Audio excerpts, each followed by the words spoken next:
Good evening, everyone. I don't know if all of you can hear me. Please raise your hand if you can't hear me. That's a good sign. That's a really good sign. Mr. McAdam, one of our counselors, went to see if he could find Eduardo, who hooked this microphone up, to see if he can fix it. But if at any time you can't hear me or hear him or any of the other speakers, please let us know. Also, as a reminder, there are index cards on both sides, on the tables, and pencils. We're going to ask that you hold your questions till the end and write them down during the presentation. We'll collect the cards, and then we'll answer the questions. I'm Amy Kurjanowicz. I'm Director of Counseling here at the high school, and I've seen quite a few of you in the past few meetings we've had, and I appreciate you coming back tonight. Mr. McAdam, like I said, one of our other counselors, will be here shortly. He's going to be doing part of the presentation.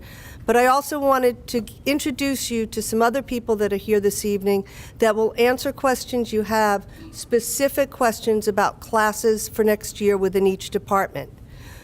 So in our English department, Ms. Johnson is here. She's our English CIRT. In math, Mr. Healy is here. He's our math CIRT, and he's also our Dean of Students. Mr. Harris could not be here tonight for science, but he did say that if you had any specific questions about science that you email him, and I can share his email with you at the end.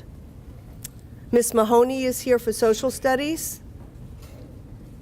Ms. Albert is our department leader. She's here for world languages. Ms. York and Ms. Essman are here from special education. And Mr. Hills, one of our assistant principals, is here to talk with you about hybrid learning, dual enrollment, and summer school. Okay? And then obviously we have our wonderful MEH staff, our group of counselors, Alyssa, Matt, and Katie. So the presentation that we have for you tonight is a presentation that Alyssa Jacobson and Matt Sowers is going to share with your students starting next week on the 16th and 17th. They're going to be visiting your students in science classes, and they're going to go through this presentation with your students. We wanted to make sure you had an opportunity to see it first. It shows you which classes are available to your students in 9th grade, and it will also take you through how they register for classes. So we have many supports at George Mason. Our counselors, obviously. We have our academic, our career counselor, college career counselor, and our support counselor. We have something called the Educational Support Room, of which Ms. Johnson, our English CIRT, runs. And she's there to help students with absolutely anything during the school day and after school, whether it be organizational issues or needing extra help in a certain area, studying for exams. Whatever help they need in any subject can visit with Ms. Johnson during the day or after school. Our library has after-school hours where students can go to the library. We don't necessarily have somebody tutoring in there, but it's available for them to sit in there and do homework if they choose, or read. We have a math skills class, which are for students that need additional help while they're enrolled in a math class. This is something your students will not sign up for themselves. It's something that the counselors will recommend through our RTI team, which is our response to intervention. They will recommend this course to your students. We have a reading strategies class, which is similar to the math skills class. Again, your students will not sign up for it, but we may sign them up for it, and you'll be notified and we'll get your permission if they can take these classes. The math skills and the reading strategies would take up an elective course for them.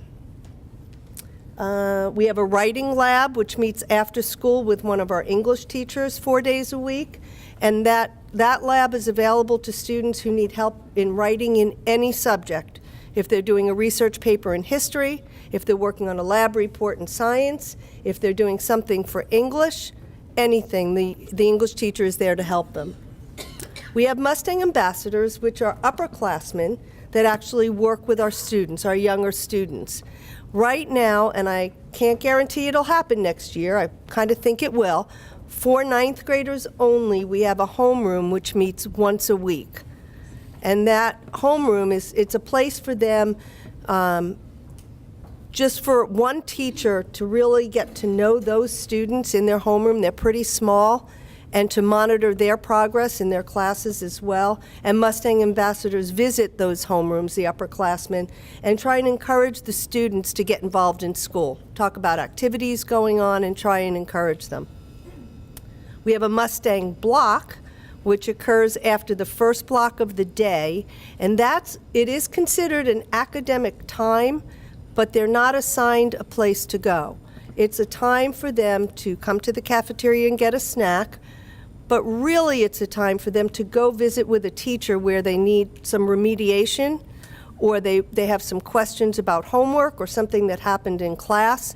So we would hope that they would use that time effectively and visit with their teachers. But some of them do come in here and get a snack, and some of them do go to the library and read, and some of them just relax for that period of time.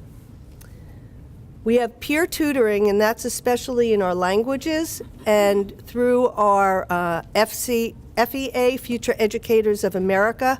They set up student tutors to help with your students.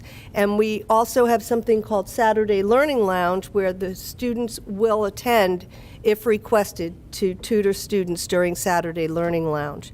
And that's every Saturday morning up until I think it's 12 o'clock. We use Schoology, and we use the online gradebook through PowerSchool, just as you use at MEH. So we do have quite a few resources. We have an honor code and an honor pledge, and the honor pledge is something that's supposed to be handwritten by each of the students on any assessment that is turned in. And I'll give you a second to read it. It's something that came about from our student body. They had requested we have an honor pledge. This was many years ago, and it was researched and found to be very effective. So we hope to continue that. Okay, this is not that you will begin the wonderful adventure of high school. This is that your students will begin the wonderful adventure of high school. And actually, we hope that you enjoy the adventure along with your child. Today, or the day that they're met with Ms. Sowers, Mr. Sowers, and Ms. Jacobson, they're going to explain to them how to pick their classes and what's available to them. And here are the steps to get started. So how will your children know what courses that they should sign up for? Well, we have something called the Program of Studies book, and I mentioned this to you last week that it would be ready, and it is, but it's ready online. It's not ready in a hard copy for you. And later on, if you would like, I can show you where to access this book. But I'll just tell you right now that if you go to the George Mason website and you click on the Counseling tab, there'll be a drop-down. And the first item says Program of Studies. There are two of them listed there. The one for this current year, 15-16, and next year's, 16-17. You want to look at next year's 16-17. In that program of studies, it's a wealth of information, such as all the requirements for graduation, but it lists all the courses and the grades the students need to be in order to take those classes. It describes the course. It recommends what they should have accomplished prior to taking that class. So that will explain the difference between, let's say, an English 9 and an Honors English 9 class. So please be sure with your children to look over the Program of Studies book. It is alphabetical and it's by department.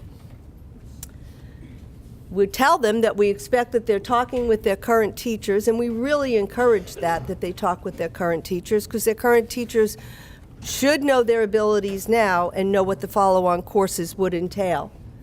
We ask that they talk with you, and we hope that's an ongoing conversation. If they have an IEP or a 504 plan, their case manager and their counselor. We wish that they would take the most challenging classes that they think they can be successful in. For those of you that were here last week when we talked about the Advanced Studies Diploma versus the Standard Diploma, I suggested that they try to pursue the Advanced Diploma. They could always fall back onto the Standard. If they start taking a more challenging class and they're not successful, or they find it's not the right class for them, they can fall back to the other class. By the way, this is Mr. McAdam. Hi. Turning the sound down. Okay, so students in ninth grade should plan on taking 7 classes each semester. They don't take 7 classes a day, they take 7 classes each semester because we're on a block schedule. So we have A days and B days, or they're also known as odd days and even days. So on an odd day, they would have blocks 1, 3, 5, and 7. Block 3 meets every day. It's a shorter period. So on an even day, they would have blocks 2, 3, 4, and 6. But they would take a total of 7 courses in a semester. So we're going to ask them to, that was good. We're going to ask them to sign up for 7 classes, and they will also include electives, 5 core and 2 electives. Is that okay? Okay. We also ask on the form that they'll be given, a worksheet that they'll be given, to list alternate electives. And this really is important because while we're creating their schedules, if that elective that they've selected does not fit in their schedule, we need to give them another elective. And if you're traveling over the summer and we're working on the schedules, we would like to be able to offer them an elective that they put down as an alternate versus us choosing an elective for them. So it's very important that they list their alternates, and we will try with the first alternate first. If that doesn't work, we'll go to the second alternate. Core courses are courses in English, math, science, and social studies. Those are the 4 core courses, and then we look at world language. In 9th grade, PE is required, as you'll see. Okay, so these are the choices that they have based on each department. In English, they have a choice of 2. In math, Algebra 1 Part 1 and Algebra 1 Part 2, there won't be many students that will be taking that course. If they are taking that course, the math teacher will sign off on it. Most students will take Algebra 1, Geometry, Honors Geometry, or Honors Algebra 2 Trig, based on what they're taking this current year. And we can answer those questions later. Science, they have a choice of Bio, Honors Bio, or Earth Science. And we're going to take questions at the end. Do you have an index card? I'm taking notes on the index card. Okay, Mr. McAdam's going to get another one. I'm sorry, you probably missed this. 10 minutes. We're going to take questions at the end if you jot them down. I just want to share with you, when it comes to science, if your child decides to take earth science in 9th grade, it's fine. But we offer another course later on in high school called Geophysics Dual Enrollment. That's for upperclassmen. They will not be able to take that Geophysics Dual Enrollment as an upperclassman if they took the earth science in 9th grade. And Mr. Hills is briefly going to explain dual enrollment a little bit later on. Social studies, they really don't have any choice. They take World Civ 2. Every 9th grader is required to take PE, and they can take world language. Remember, if they're pursuing the Advanced Studies diploma, they need world language. If they're pursuing the standard diploma, they can take world language, but they're not required to. And then their electives. If they don't take world language, they have more other electives to choose from. And these are their choices of electives. We've added quite a few new courses for next year, but these will be available to your students. Can you all see?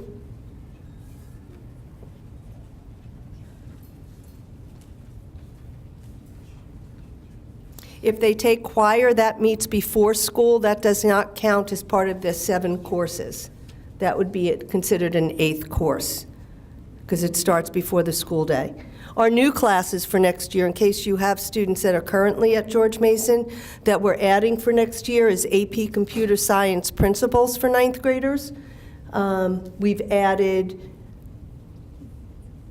TV and media productions. And this current year, we had started with robotics. So they have a wide selection to choose from. When it comes to band, Miss West will audition them and determine whether they should be in wind ensemble or symphonic.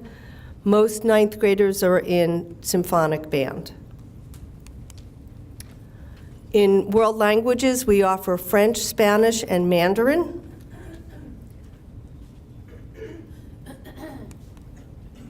Okay, so how do they choose their electives? Well, they're all working on their career plans at the middle school, so they have some idea of things they may like, may not like, but they should explore things they've never taken, things that they think they might be interested in. It's a good way to explore different things. Before you begin your online course registration, and I'm going to turn this over to Mr. McAdam in a second, they need to complete their course registration worksheet that Mr. Sowers and Ms. Jacobson will be giving to them, and you will sign off on that as well as their current teachers.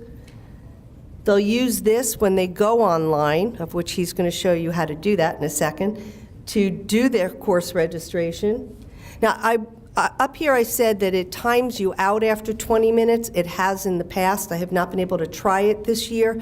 That's why we want them to have the information in front of them before they actually go online. And once they go online and place their requests and submit it, they have a certain number of more days to make changes to that. They can also make changes to that after that with their counselor.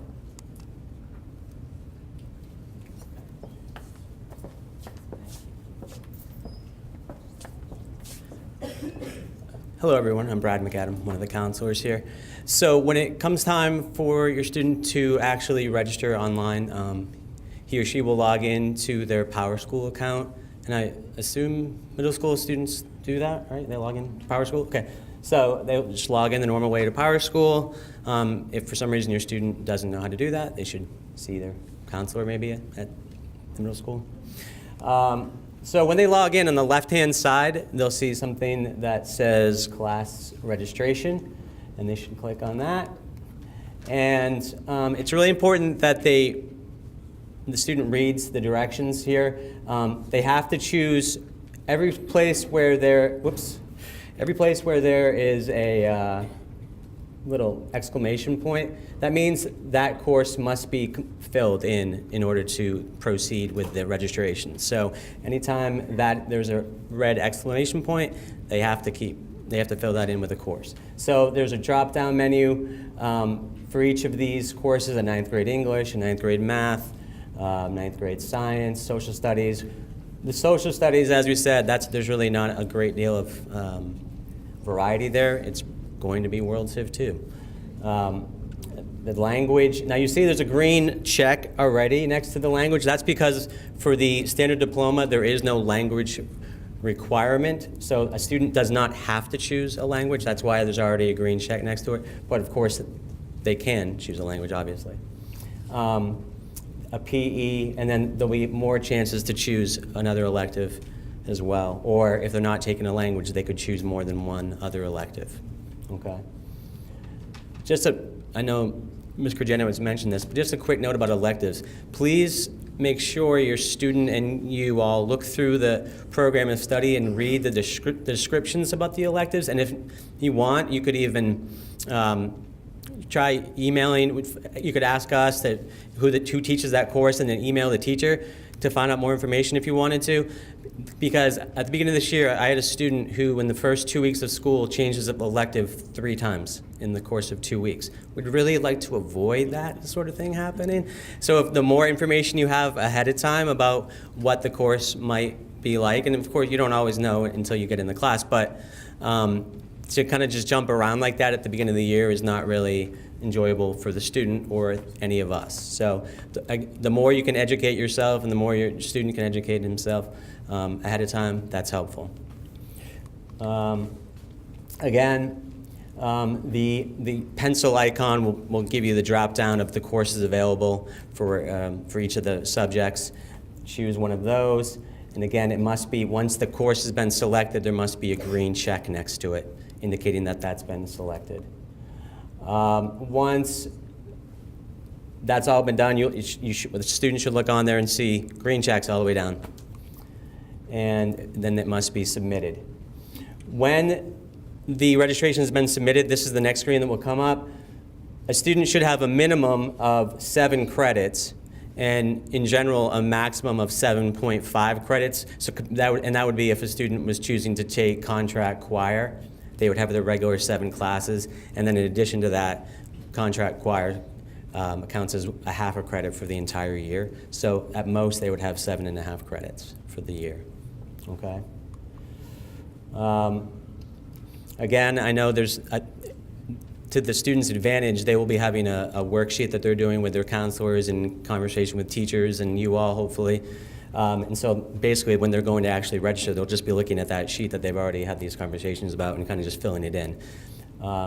If a student has an IEP or a 504 plan, obviously, especially an IEP, that there should be a conversation with the student's case manager about the appropriate courses for those students. The registrations need to be submitted by, this is to the home base teacher, this is correct, by February 29th. So please make sure that's done by that date. Okay, Mr. Hills is going to talk a little bit about dual enrollment.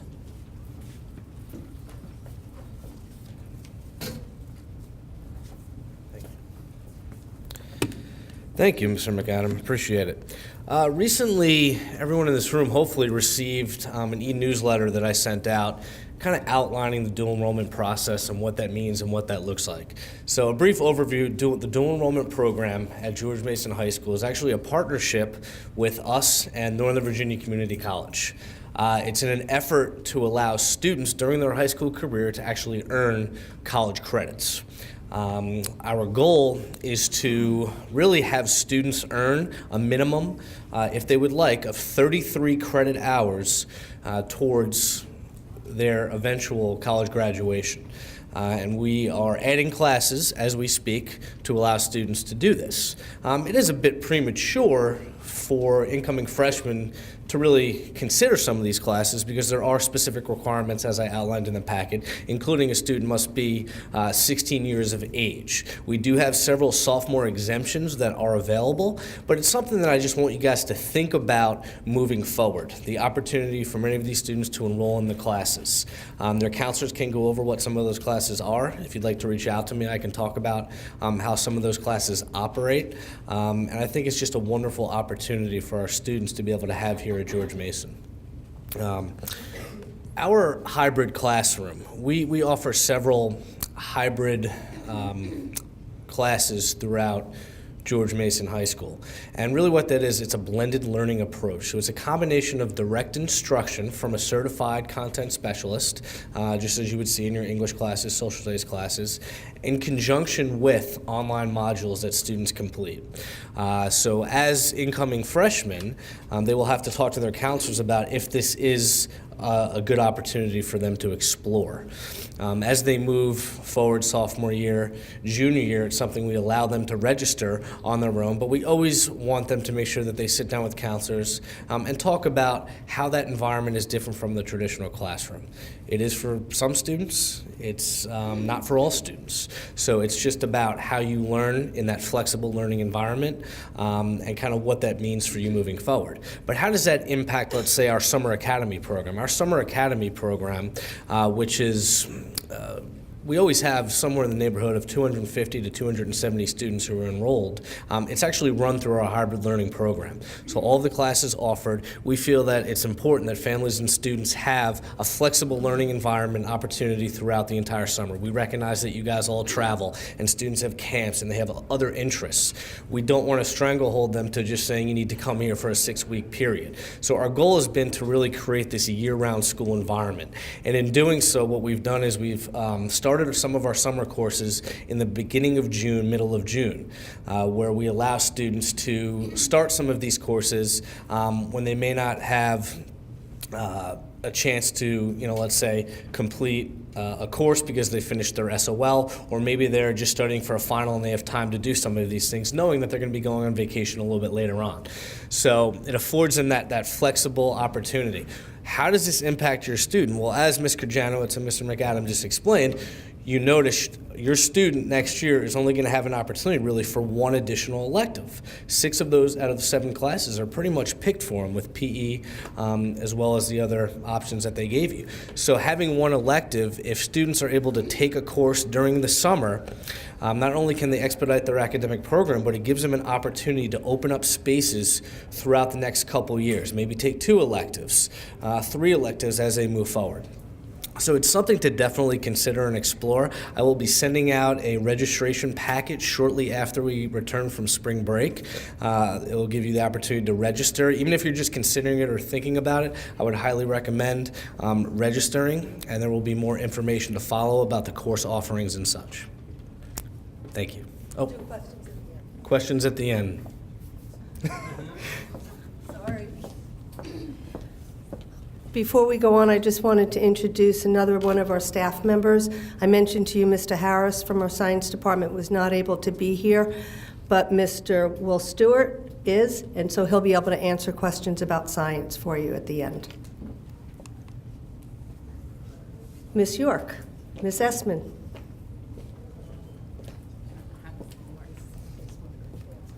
Okay. So I'm Ms. York. I'm the department chair in CIRT for special education here at the high school.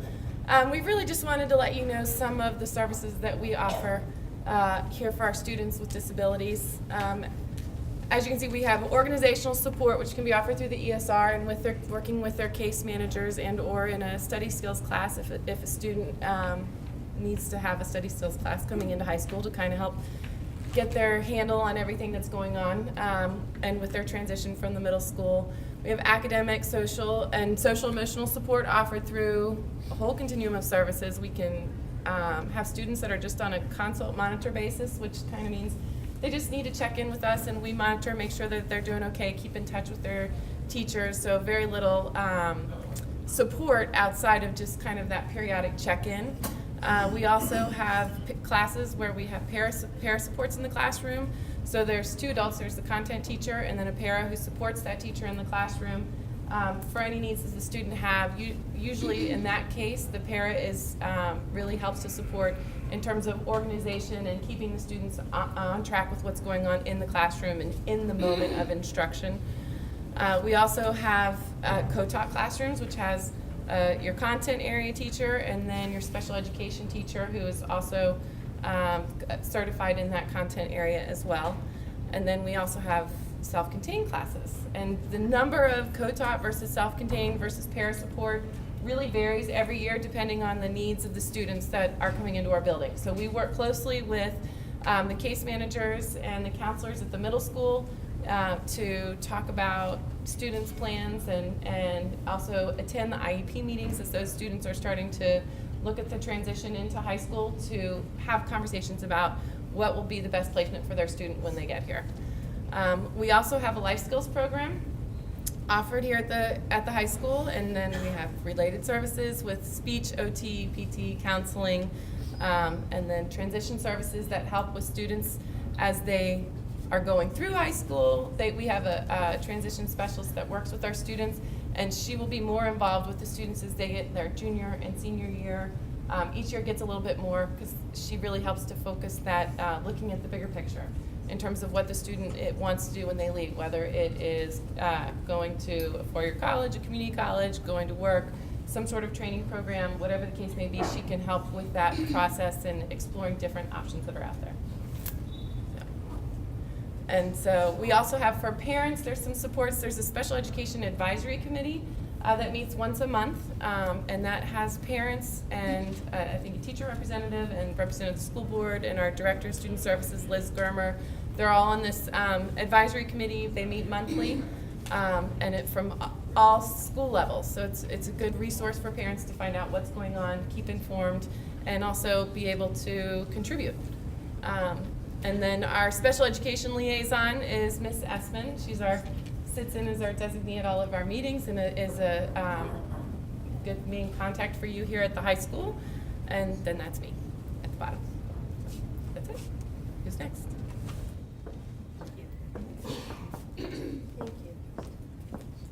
So So before we take any questions, you're probably wondering, why did I ask you to write the questions down? And the reason is, we had this video recorded last week, our session, and I heard from a couple of parents they were not able to hear the questions that were asked. And so if we're going to post this, we thought it would be best so we could repeat the question. Everybody, whether they're here tonight or not, can hear it, and then we can get the answer for you. Okay, so in a moment, we'll take that. These are your child's next steps. We want them to finish this year with their best work. Remember, some of them are taking classes for high school credit this year, and besides, even if they're not, we want them to do the best that they can in their classes so they're prepared for next year's courses. We really want them to enjoy their summer. They are still children. They should have some sort of a summer. And we will have an orientation in the fall, and we'll let you know when that'll be. Okay, with that being said, if we could collect your questions, then I can read them and everybody here can answer your questions. Who has questions? We can collect.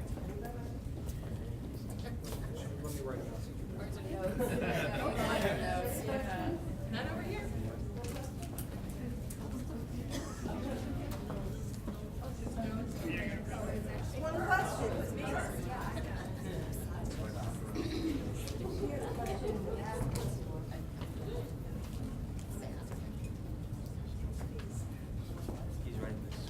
Writing those. We can read it better. Okay. Well, some more questions are on their way, but let's start with these. Mr. Hills, can you use summer academy programs to free up a study hall during the academic school year? I'm going to answer that.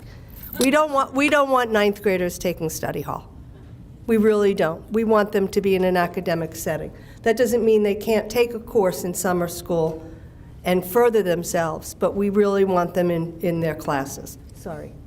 Well, can I just- Go for it. Sort of what Matt was saying before, that a student could take maybe what could be considered maybe a more of an academic course in the summer, and if so, and to lighten the load a little bit during the year and take a different, like maybe taking 2 electives during the school year, so it's not quite as heavy a load during the school year. So in a similar vein to taking a study hall.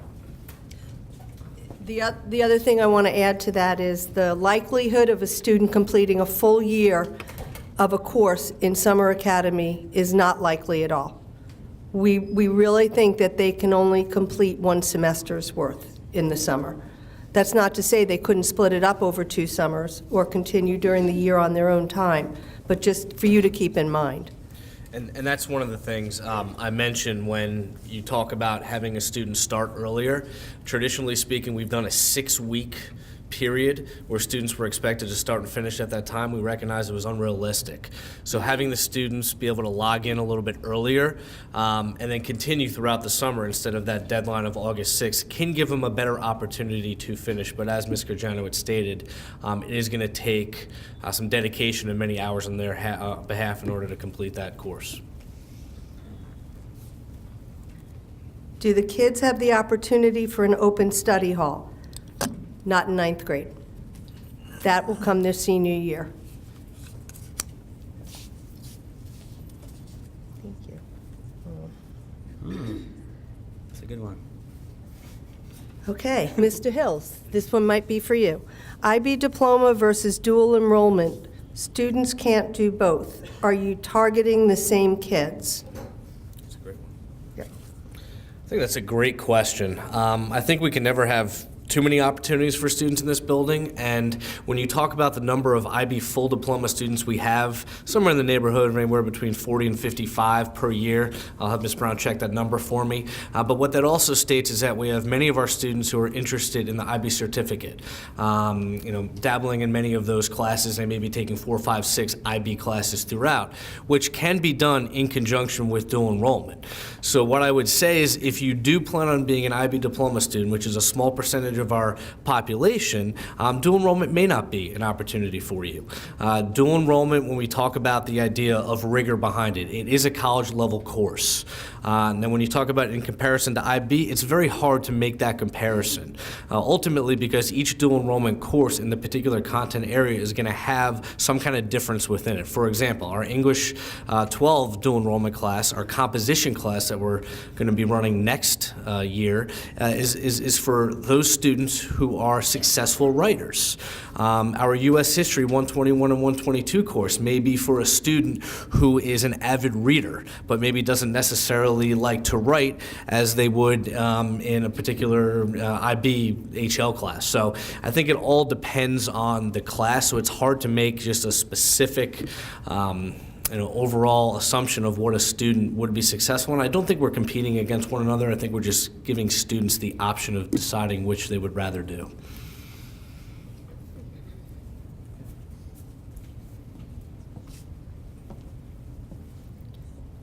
Which courses allow for letter grade up? Oh, okay, I think I understand. The question is, which courses allow for one letter grade up? Honors, AP, dual track. I think if I understand the question correctly, it means which courses are weighted. Is that whoever gave me the question? So any AP, which is advanced placement course offered at George Mason, any IB course offered at George Mason, and any DE or dual enrollment course at George Mason have weighted grades. And they are all designated by those titles. It will say AP Calculus. It will say English 12 dual enrollment. It will say IB Computer Science. All of those are weighted. Any honors course or non-honors course is not weighted. Even if it says honors, it doesn't get an additional weight. I hope that answered your question. These are two easy ones. Oh, you got them. These are easy. These are easy ones. Do teams count for PE credit? No. What is the deadline for changing your mind on a class and picking a different one? So a student can change her schedule within the first 10 days of classes meeting. So after that, student could drop a class but could not choose a new class at that point. So after the first 10 days of the semester, I should say, since we're on a semester basis, after the first 10 days of a semester, a student could not add a new class to their schedule. Brad, can you have Will talk about science? Sure. Will, Stuart. There's a sequencing with the honors bio and the regular bio that sometimes makes it difficult for students to make that switch. Would you be able to speak to that at all? Yes. Yeah, come on up here.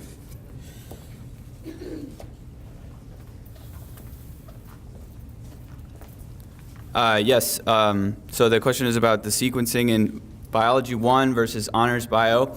And the courses cover, they're both SOL courses, and they cover the same material, but the pace sharply diverges after quarter one.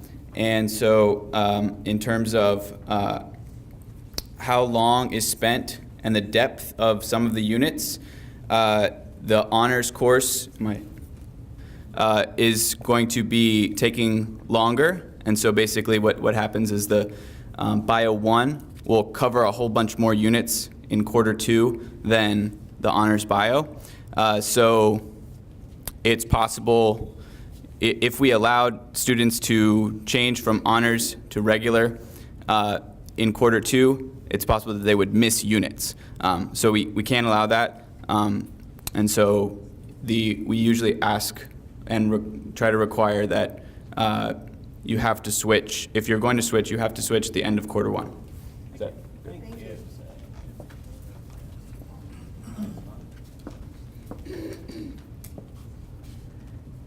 Can you put the PowerPoint presentation for this and last week online, please?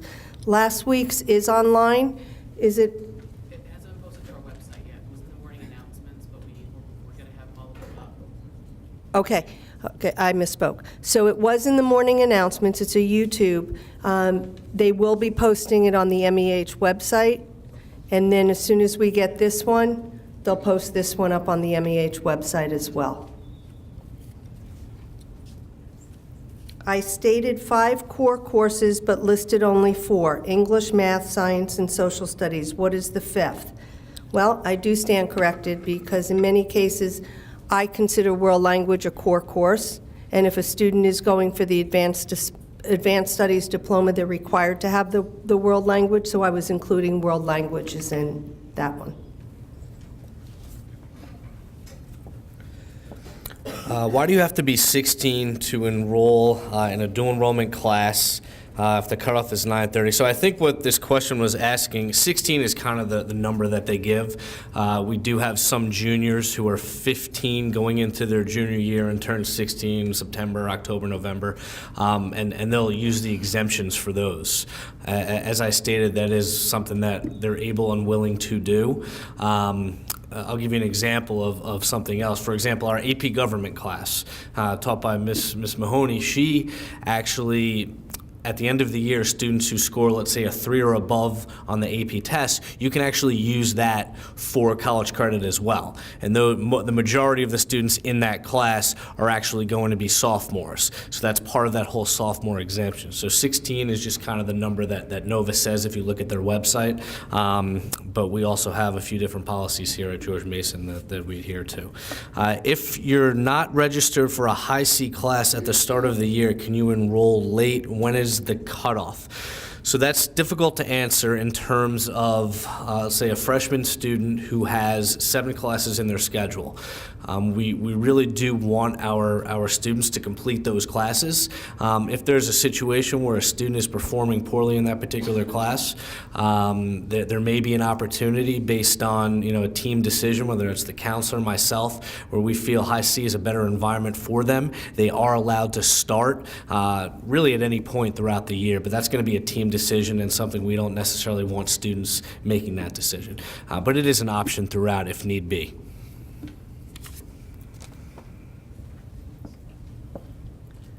The slide showing dual track / hybrid implies hybrid high C is a Nova dual track. Is that true?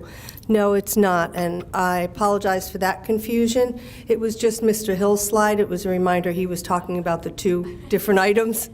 So that was my fault because I created that slide. Okay, I'm going to actually ask the CIRTs and department leaders to answer this next question, if you guys don't mind coming up. The question is, how many hours a night can we expect for a 9th grader? I'm assuming that means homework. Who would like to start? Obviously, it's going to depend on the level of the course. Hi, I'm Kirsten Albert with World Languages, and it does depend on the level of the course. I would say for most of our languages, Spanish, French, and Mandarin, it would probably be in about 25 to 30 minutes per evening. But remember that as a block schedule, they have 2 days with which to do these assignments. But for World Languages, there is going to be a pretty consistent amount of activity of some sort so that they're maintaining their language practice throughout. Hi, Allison Johnson, English CIRT and Educational Support Coordinator. So I'm going to answer the question in 2 ways. First, I'll answer it kind of from the English perspective, and my response would be it really depends on the teacher. It also depends on if it's English 9 or if it's honors. Most English homework is reading, so most of the time that's the homework that's going to be assigned. Doing the reading that's going to get them prepared for the discussions, prepared for the activities that's going to happen the next day in class. As the Educational Support Coordinator, I would just say with this conversation about how much homework we have, there are tons of resources that Ms. Krzyzanowicz listed, and one of them is the ESR. And the ESR is open after school every day except for Wednesdays until 4 o'clock. So that is an hour's time that they can actually be spending with a teacher to get some of their homework done. So if homework is a concern, like it is for a lot of students, and especially for our freshmen, please encourage them to take advantage of that time after school with me so they can go home and have a little more relaxing and downtime and family time with you guys.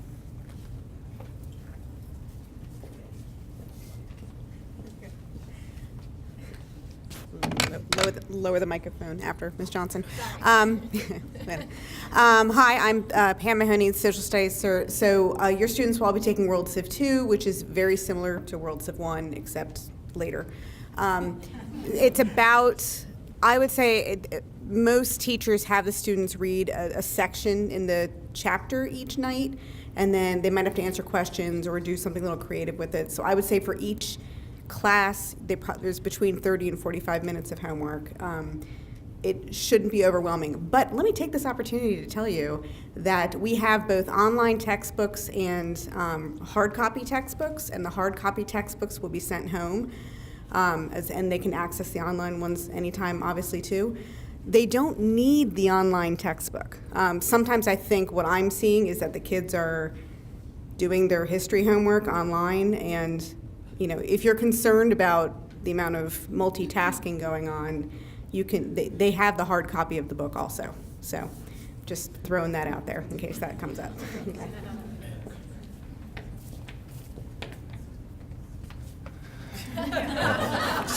Just kidding. Eric Healy, the math cert. As far as math goes, I'm going to echo what Ms. Albert said in the sense that it depends on the level of the course, whether you're taking geometry versus honors geometry and vice versa. What I would say is approximately 30 to 45 minutes per night is probably a good estimate. That's going to fluctuate a lot depending on what the topic and the concept is going to be. I'm going to also take this opportunity, since computer science falls under my umbrella, there would be roughly 0 hours of homework. They do a lot of their stuff in class when they are programming, when they're writing their programs and things like that, and especially at the freshman level. What I would say, though, is our courses are new. The AP computer science course is going to be new, so there is some level of a project component that comes to that. But in general, we try and complete most of that during the actual class time. So.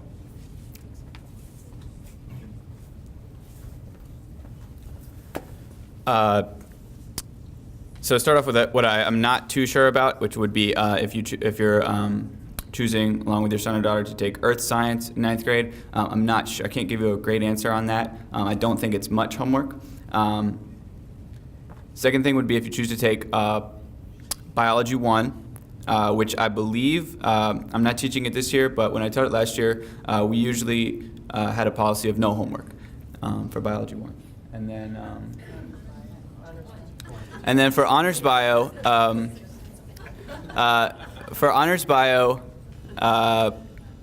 I would say kind of in the vein of math and world languages, 30 to 45 minutes for class period, so spread over 2 days.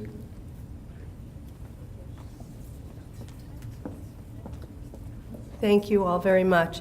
I'm the first to admit when I made a mistake, and I did make a mistake tonight that I need to clarify. I said that your students' registration would be due by February 29th. Actually, it is due at the middle school by February 24th, so that Ms. Jacobson and Mr. Sowers can track down those that haven't done it or those that didn't do it properly and get it completed. So it is due the 24th of February. Any questions or concerns, please contact Mr. Sowers or Ms. Jacobson, and they can work it through with you. Okay? And I have one other question here. Should parents and students plan the student's schedule one semester at a time, or also map out a notional 4-year program which can be adjusted along the way? Well, that's a very good question. We like them to plan for the year to start, and we also do a 4-year plan, so that something that can be changed along the way, but at least it's some guidance. And the guidance will come from their career planning and the path that they take based on what career path they think they're going to take. And we all know this is pretty new in the state of Virginia, having to do this. We're not so sure how well this is going to work, but we're all going to work towards it. And even if a student plans for something 1 year, 2 years, 4 years down the line, we know they're going to change their mind. They're going to change their mind before they hand in that piece of paper. So it's literally just a working document. So it's something I would not fret over, but it's something for them to plan for. If they know that they really believe they want to study computer science, we know they're going to take as many computer science classes as they possibly can. If they want to go into medicine, we know they're going to take science and math classes and language classes. So it's just something as a guide. Yeah. Sure. Sorry, just to add from a math perspective, I always suggest to the students to at least look at 4 years, especially for students who maybe have an inkling to do the IB diploma. Unfortunately, with our math course offerings, or fortunately, we have a lot of offerings, and so it can get a little convoluted once you get past the standard Algebra 1, Geometry, Algebra 2. And so in the program of studies, there is a diagram which you'll see the convolutedness of it. But if you ever have any questions about what a 4-year plan might look like, and as Ms. Krajanovic said, I'm sure that's going to change, and they don't have to stick to it. But if you do have any questions about general paths and things, please feel free to shoot me an email. So. And to put many of you at ease, is there anybody here who did not have a student register at MEH last year for classes? Okay, so for those that didn't, this will be a new process for your child. For the rest of you, they've already done this. So this will not be completely foreign to them. It's been a while, so I'm sure they forgot some of it, but we're all here to help them and help you through that process. The other thing I need to mention is their core classes, their English, Math, Science, Social Studies, and I'm adding world languages, are for a full year. So when you're planning that, you're planning for the full year. And many of the electives, most of the electives are as well. Okay, do I see any more questions? Did you write them down? All right, if you ask, I'll repeat it. I'm not sure if this was asked last week, but the weighted grade, can you explain that again? Sure. The question is about weighted grades. So if a student is taking an IB, an AP, or a dual enrollment class, their grades are weighted. We're on a 4-point scale. Our A is worth 4 points, our B is worth 3, our C is worth 2, our D is worth 1, and our F is worth 0. If they're taking an IB, AP, or DE class, the 4 points for the A becomes 5 points. The 3 points for the B becomes 4 points, and so on. And also, if you forget this, it is in the program of studies found online on the George Mason website under counseling. So all that information is there for you as well, because it is hard to remember all this stuff. Yes? It doesn't actually change the grade. Some students Right. are under the impression that on their transcript it will actually show a higher grade. It does not do that. If you get an A in a course, you get an A. If you get a B in a course, you get a B. Just the weighting changes based on whether or not it's an AP, IB, or DE course. Yes. Yes. Yes, it will affect the GPA. Can you just walk through briefly when the students are going to get the course catalog, when we can look at it, exactly how this process works? Sure. Your students are not going to get the course catalog from us. The course catalog is available to you as parents and to your students on our website. We're really not printing them in abundance anymore. So they're on our website, and that is available as of this moment.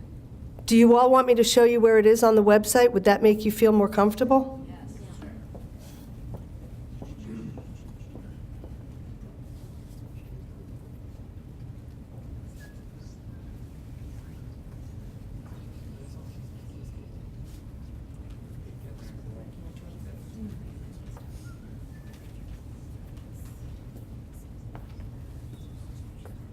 Was there another question while we're doing that? Yeah. Yeah, sorry, I forgot to write this. That's okay. As far as the world languages go, I would like to know, are all at level 1 French, Mandarin, and Spanish 1 designed to draw the students that's never been exposed to those particular languages as a first-year student? Or are they expected to be at a certain level to be able to handle the necessary requirements? Okay, I'll repeat that. Are the level 1 language courses designed for a student who's never been exposed to the language? Is that pretty much the question? And Kirsten, I'll let you. Hi, thanks for the question. Yes, the level 1 programs do involve including students who have not had exposure to the language before. Our language classes are also helping students to gain the confidence and the ability to move into that language throughout the year. And our teachers do use the language a great deal in the courses that are taught. But absolutely, there is always a range of our students' experiences in these classes, especially at the beginning level. So would you say, can you give any sort of percentage of, would 30% of the kids be first year for them ever? The reason why I'm asking is my son chose to take Spanish, although it wasn't required this year, and he is the only student in the entire class that's never been exposed to Spanish. And I don't know if it's because it's 8th grade that it is not a required course, but he's having a really hard time in the class, and I'm wondering if he were to repeat the same course again, if he would be in the same shoe. Just to repeat the question, and please let me know if I'm not completely including everything. The question is, how many students are in the situation in a first level language class who have not had prior experience? And we're hearing of an experience in this question where a student is feeling that he is one of very few he's the only one in the class. I think Falls Church City Public Schools is a unique school system in the sense that a number of our students have been involved in what's called the FLES program, the foreign language at the elementary school study. So some of our students have had exposure throughout their elementary into middle school into high school. However, as I was saying before, we do also have that range of students who have not had exposure prior to their level 1 study. I think that our teachers work with all students in that setting. There are, in terms of the textbook materials, in terms of the assessment materials, everything at the level 1 is designed for someone who is coming into it from the beginning. However, hearing your question as to your child having that experience of being the only one who's not been exposed, I think that's something that's very unique to some of the students who have been here for a longer time period. So again, there is that mix. But please, if there is a student who is feeling that he or she is not comfortable or is not feeling that they're receiving that additional information, the teachers are all working very much individually with students as well. Our Mustang block is an excellent time period for students to come and receive additional support and an opportunity to kind of ask those questions that they might not feel comfortable asking perhaps in the class setting. That's a lovely time to sit down and have that one-to-one time together. We do also have peer tutors. It varies from year to year as to the number of peer tutors that we have, but there is always an opportunity for our students to link up with other students. So there are a lot of resources here to help, and so I hope that any student who might be feeling that reaches out, and our teachers are always on the lookout as well for that. I hope that helps. Yeah. Kirsten, could you address I think she alluded to the idea of if a student was not feeling successful in 8th grade in a course, in the level 1 course, the idea of maybe repeating that course in 9th Absolutely. grade? Would it be the same? Would it be the exact same? Well, Or the way it's instructed.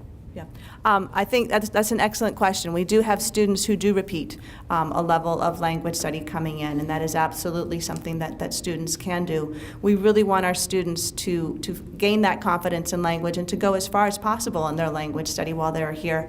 And absolutely, there are students who do that repeating, and while we do have between the middle school and the high school some of similar textbook levels, but there is additional resource available to be able to help a student in that situation. Yeah, thank you. I have the George Mason website, which is www.fccps.org/GM. And then you just scroll over to counseling. The first item is the program of studies. And we have a 2016-17 and the one we currently have. So if you click on the 2016-17, this will list all the courses and give you all the information that you need.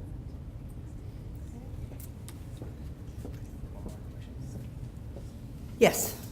Hi, I had a question about the academic workload and how much the teachers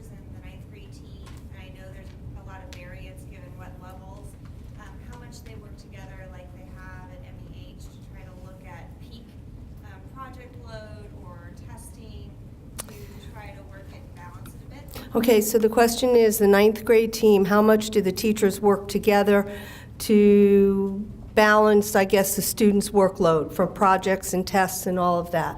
That is something we're trying to address at the high school. I need to share with you, at the high school, we don't have teams like they do at the middle school. Most of our teachers teach many grade levels and many levels of courses.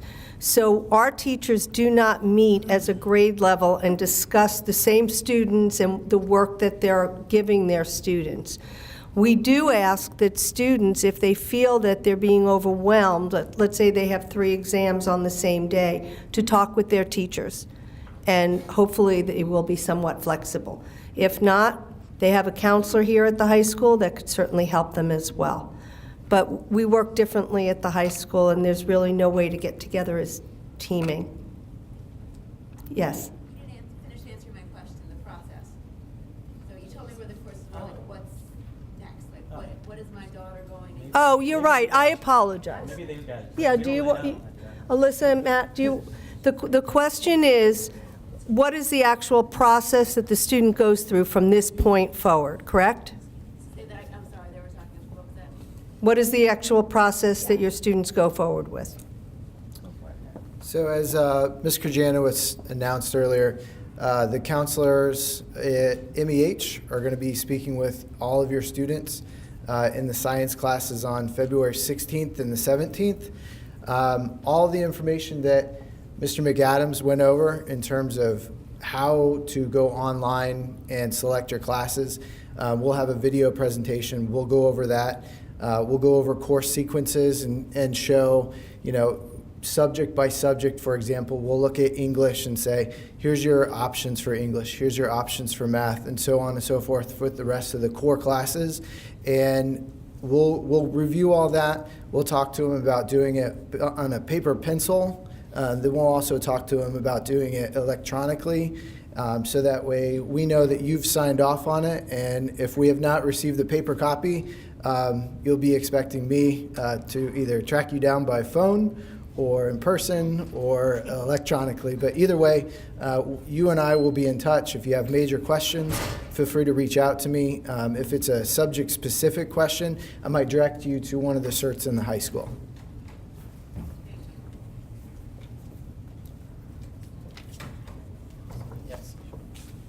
Talking about schedule, you talk about that there's a class that goes on before school even begins. Then the end of the school day happens approximately at X time. And then there's clubs and teams. How long do those take? Because that way we can get them home, get them fed, and get them to different. They're 2 hours of homework. Right. Yeah. So generally, so practices wouldn't start until, and maybe some coaches help me out, 3:45, I believe. How long would a practice be? I just don't know things like this. Maybe Eric, if you've coached it.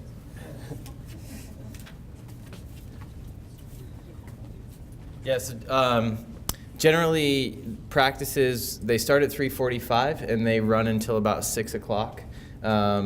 And then if, say, there's a club meeting, normally those club meetings happen directly after school as early as 3, maybe 3:15. And normally they're done by 4 so that students can get on the late bus that we have at 4 o'clock so that they can get home. So it would just be in the case that a student is part of an athletic team, then they might be here later.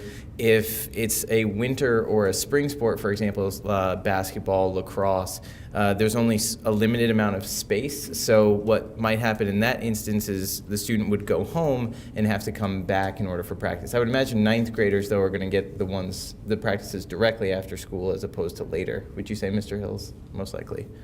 So, yeah. Let me just, also, I just want to point out, yes, it's a lot of time. I think that's it's just a lot for kids to do. Those of you who maybe played sports or were involved in activities in high school, I always found that having things kind of structured for me that way in my day was actually helpful. You kind of knew, like, okay, from this time to this time, that's when I have practice. Then I have to do my homework from this time to this time. Then I'm going to be eating dinner. Then I'm going to bed, and tomorrow I'm going to get up and do the exact same thing all over again. But it's kind of it brings structure to your life, and I think that does help students stay on track. Yes? I just want to say, my daughter's I have a junior daughter, and the school stays open. They're wonderful. My daughter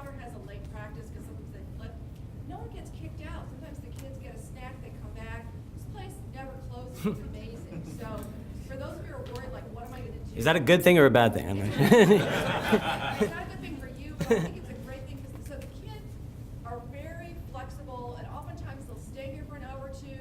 They'll do their homework. They'll do a later practice. They're always teachers, administrators.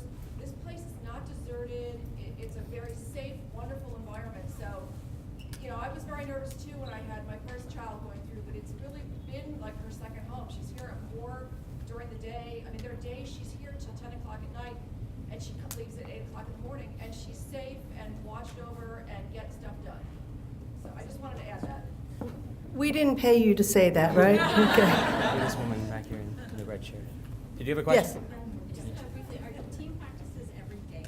Okay, so we could stand here and answer all the questions about athletics and after-school sports. We're happy to, but I can also give you contact information to get that specific information, because this was supposed to be more about the registration and the courses tonight. I see I have another hand here as well. I will share with you in the fall, in early September, we do something called a round-robin night, where we answer all these questions. So it's not about the registration, which tonight is. And I'm sorry to turn you off, but if you want to write this down, the last name is Bravin, B-R-A-V-I-N, initial J, at fccps.org. She's our assistant athletic director, and she can answer all those questions for you. Yes? My question really went to, do you offer something similar to this for the clubs and the sports for the students at some point in the future? That's all I guess. Do we do anything, Eric, Happens with in clubs and round robin. sports? You mean as far as For students or? With the students or with the parents? Yeah. Let them know what's available. Yeah. Yes. When right, they are. yes, we- In the fall, when they initially get here, within the first 2 weeks of school, we have the club fair, and it goes on in this room, and we take them out of their first block class for like a 20-25 minute period, and they come down here, and all of the clubs have like posters up, and a lot of the upperclassmen are trying to recruit people to their clubs. It's actually a really fun activity, especially for them. So yes, that definitely In happens. terms of athletics, a good site is it's masonathletics.org, and that's just going to list every sport that we offer at our school. And of course, the fall sports begin in August, I believe. Golf might even be July. So just be aware if you're new to our community. Yes, the fall sports do start well before school starts. Yes. I'm aware of the parameters that you are talking about for registration, but that really leads to a good question I think a lot of parents have is, you know, are we going to have access to the athletic staff to talk about when tryouts happen, when they should identify an interest in the sport? Because there's clearly beginning, and it seems like an undercurrent, and only you know the secret. Sure. You have access to that. Honestly, I think Julie Braven is the greatest resource at our school for those sorts of questions or anything. And I don't know if. Oh wait, it's not Julie Braven. It's Eric Healy, and I give it to you. Sorry, just as a former coach. So what'll happen in the spring? So April, May timeframe. All of the fall coaches will actually go over to MEH during their flex time, and I think we pull all the 8th graders in the auditorium and we let them kind of split up if they're interested in certain sports, and then they have access to the coaches to talk about when tryouts are, what they need for tryouts, expectations, things of that nature. But if you want the information prior to that, then, as Ms. Krajanovic said, Julie Braven is awesome, and we'll get back to you and give you all the information and all the documents that you need. Yes. I was just going to say, I do think it's kind of fair to ask the question, though, if we can expect practices every night, if we have to turn in a schedule by the end Sure. of this month. Yes, I think practices are pretty much every day, except Sunday and probably Sunday. Yeah, except Sunday. Are games twice a week, 3 times a week? That really depends on the sport, but I think in general you could expect probably twice a week for games. Yeah, Yeah. and you might realize your children travel far Right. in certain sports, so they may get home very, very late. Yes. How long are each of the classes, like time-wise? And then you also said the third period is shortened, so is that a different class? Or Yeah. So the block classes that meet every other day are 95 minutes, and then the daily class, the block 3, is 50 minutes. Okay, so that one's daily. And it may tweak a little bit next year. Oh, really? Just so you know. Just putting it out there. Okay. Given that there are 10 or so high schools in a 10-mile radius of Falls Church, and we compete with them academically, even though our size of our school is much smaller, why aren't we competing with them athletically? Why are we traveling? Okay, I will answer that as briefly as I can, because that's really not what tonight is designed for. That's our athletic department. We are located amongst many larger high schools, and we're all placed in different divisions based on size, based on student population. That's not our choice. That's something that, VHSL determines. Those of you that have to go, thank you very much for being here tonight. Thank you all, and we're here to answer questions in the future. Let us know.